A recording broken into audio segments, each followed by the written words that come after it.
For the 30 hours leading up to that train ride, I'd been unable to focus on much else.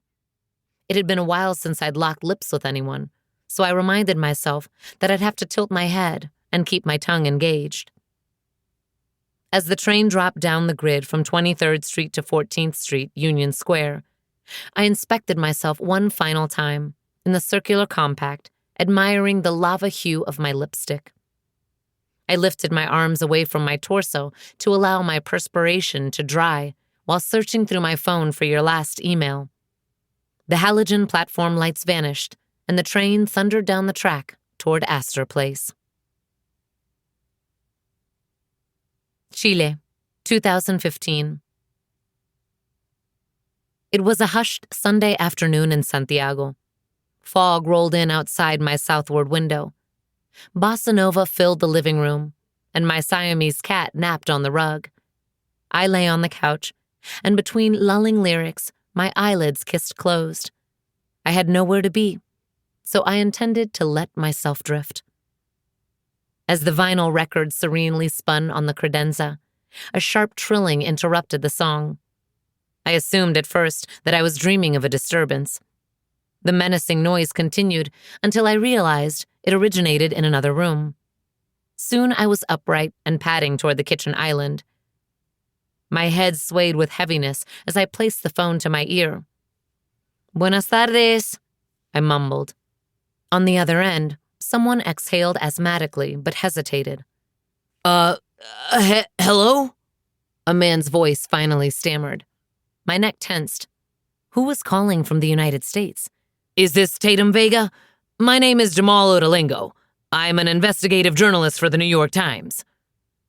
Despite embracing the expat life, I still subscribed to the Times and read it nearly every morning. I couldn't imagine why the U.S. paper of record was contacting me, but I was now less inclined to hang up. This stranger also had a Mississippi or Alabama drawl, a charm I'd forgotten about while living below the equator. "Go on," I said. The sternness of my voice in English startled me. "I'm contacting you because I'm looking into allegations against the writer M. Domínguez, a friend of yours." "You must be confused," I interjected. "He and I aren't even in touch, much less friends." "Maybe not anymore, but there's plenty of photographic evidence online showing that you two were in contact for years." My gaze tumbled down the length of my gray lounge pants. My socked feet curled against the wood floor, and again I considered hanging up. "What's this about? Why are you contacting me?" I asked. "A young woman has come forward with sexual abuse claims against M. Since she isn't requesting anonymity, I can share with you that her name is Maria Luz Guerrero." "Oh," I breathed, rattled by this information. "I'm curious if you'd be willing to answer some questions."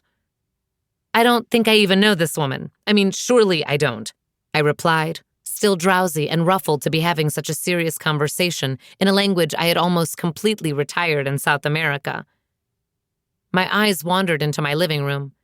My Siamese, the most noble of my 3 cats, now stood like a soldier facing me. The vinyl record abruptly reached its end. The needle lifted. "I promise I won't take much of your time. Just a few questions. What do you say, Ms. Vega?" In that moment, the only thought I had wasn't an answer at all. It was that I had a history of not liking myself in English. I had made so many mistakes in the language. What if I lapsed back into that version of myself? 2. You're likely wondering what all this is about, my aim in contacting you.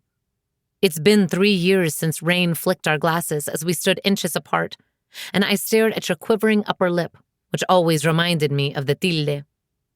Last week, a journalist contacted me. Since I appeared in a number of online photos with you, it wasn't long before the media identified me.